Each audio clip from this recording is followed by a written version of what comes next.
Assalamualaikum viewers, I am Fahad Rind, lecturer in chemistry. Like and share my videos and subscribe to my channel College Chemistry with Fahad.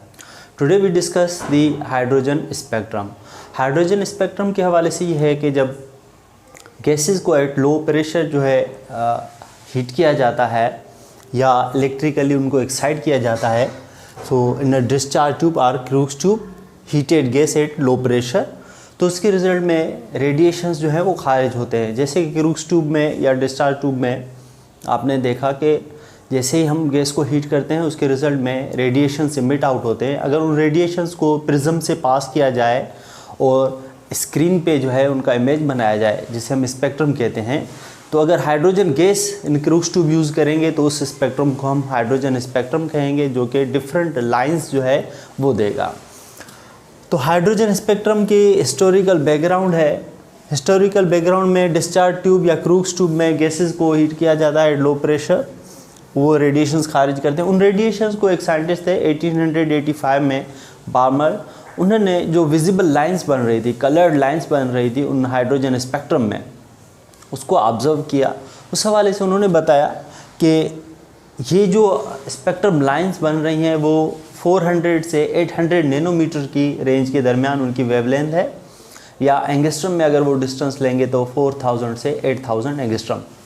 तो इसके अंदर ये है कि 1885 Barmer observed hydrogen gas spectrum and found series of lines in the visible region, जो कि 400 से 800 nanometre के दरमियान या 4000 से 8000 एंगस्ट्रम।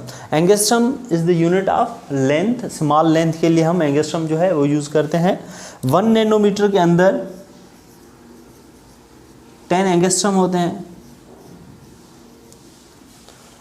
तो इस नंबर का वेव नंबर कहा जाता है। The number of waves pass through unit distance is called wave number, जिसको न्यू बार से एक्सप्रेस किया जाता है। इसकी इक्वेशन भी किस तरह से ड्राइव की जाती है वो भी मैंने एक वीडियो अपलोड की हुई है।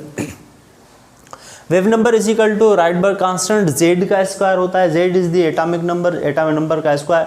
जबकि हाइड्रोजन गैस है, हाइड्रोजन का एटॉमिक नंबर 1 है, 1 का स्क्वायर लेंगे 1 ही आएगा, तो इस सेंस में हम यहाँ पे जेड स्क्वायर नहीं मेंशन कर रहे। RH 1/n1 square minus 1/n2 square. अब जो n1 है वो ग्राउंड स्टेट है, या वो स्टेट जिसमें इलेक्ट्रॉन हायर एनर्जी लेवल से लोअर एनर्जी लेवल में जंप कर रहे हैं, और n2 जो है वो हायर एनर्जी लेवल है, एक्साइटेड स्टेट है। इस चीज़ को समझने के लिए मज़ीद आप जो है वीडियो देखें Bohr's and hydrogen spectrum, Bohr's theory and hydrogen spectrum वाली वीडियो देखें। तो 1/n1 square minus 1/n2 square.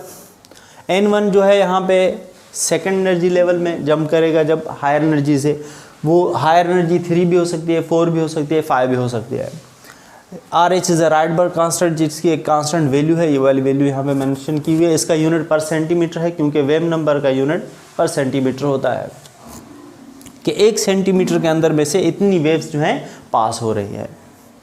उसके बाद दूसरी और सीरीज़ जो है डिफरेंट साइंटिस्ट ने जब वर्क किया उस हाइड्रोजन स्पेक्ट्रम पे, तो इस तरह से Lyman series, Balmer series, Paschen, Brackett, Pfund series, different series of lines को कैटेगराइज किया गया और उन पे स्टडी की गई। तो लाइमन सीरीज़ में lower energy level n1 is equal to 1 है, बार्मर में n1 इज इक्वल टू 2 है, पास्चन में n1 is equal to 3, Brackett n1 is equal to 4 और पीफंड में n1 इज इक्वल टू 5। इसका मकसद ये है कि लाइमन सीरीज़ में हायर एनर्जी लेवल मीन्स के n2 की value, second energy level, third, fourth, fifth and so on, किसी भी हायर एनर्जी लेवल से जब इलेक्ट्रॉन फर्स्ट एनर्जी लेवल में आएगा तो उसके रिजल्ट में जो लाइंस बनेंगे वो लाइमन सीरीज़ में काउंट होंगे, और वो अल्ट्रावायलेट रीजन में होंगे, जिसे हम UV अल्ट्रावायलेट कहते हैं। Ultraviolet region is below the 400 nanometre, 400 nanometre से भी कम है। ये ज़्यादा एनर्जेटिक होते हैं as compare to visible rays. Paschen series infrared region में आ रहा है, ब्रैकेट और पीफंड सीरीज़ फार इंफ्रारेड में आ रहे हैं। IR is short form infrared. ये भी रेडिएशंस हैं जो कि विजिबल से हायर वेवलेंथ में होते हैं, जो कि 8000 से अबोव जो है एंगस्ट्रम में होते हैं। तो मेजर इसमें यही सेम फार्मूला बनेगा, इधर भी लाइमन में, पास्चन में, ब्रैकेट में, पीफंड में सेम फार्मूला वहाँ पे भी लिखना है। सिर्फ फ़र्क क्या आएगा कि n1 की वैल्यू जो है वो कांस्टेंट है सबके लिए कि मुराद ये है कि हर सीरीज़ के लिए ये कांस्टेंट है। बार्मर के लिए n1 की सीरीज़ 2 है, लाइमन के लिए n1 की वैल्यू 1 है, पास्चन के लिए n1 is equal to 3, bracket के लिए 4 और पीफंड के लिए 5 है। तो इस तरह से इन एनर्जी लेवल में से अगर हायर एनर्जी लेवल से इलेक्ट्रॉन जंप करेंगे तो उसमें से ख़ास रेडिएशंस खारिज करेंगे जो कि स्पेक्ट्रम में आ रहे हैं और उनकी एक पर्टिकुलर एनर्जी होगी और वेवलेंथ होगी। तो ये टॉपिक इससे रिलेटेड था ऑफ द हाइड्रोजन स्पेक्ट्रम, जो कि इसका पहला जो पार्ट है बोहर्स थ्योरी और हाइड्रोजन स्पेक्ट्रम, जिसमें डिस्कस किया गया मज़ीद डीप में कि हाइड्रोजन स्पेक्ट्रम किस तरह से बन रहा है, और मज़ीद ये अगेन जो है डिस्कस किया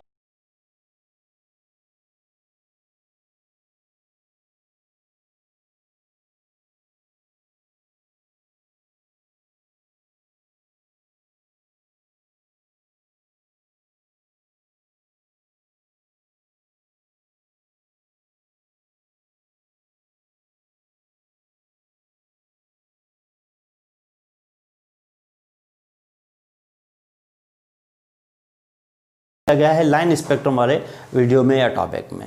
ये टॉपिक यहीं पे ख़त्म होता है। आई होप आपको मेरा लेक्चर पसंद आया होगा। मेरे वीडियोस को ज़्यादा से ज़्यादा शेयर करें, लाइक करें और मेरे चैनल को ज़रूर सब्सक्राइब करें। College chemistry with Fahad. अल्लाह हाफिज़।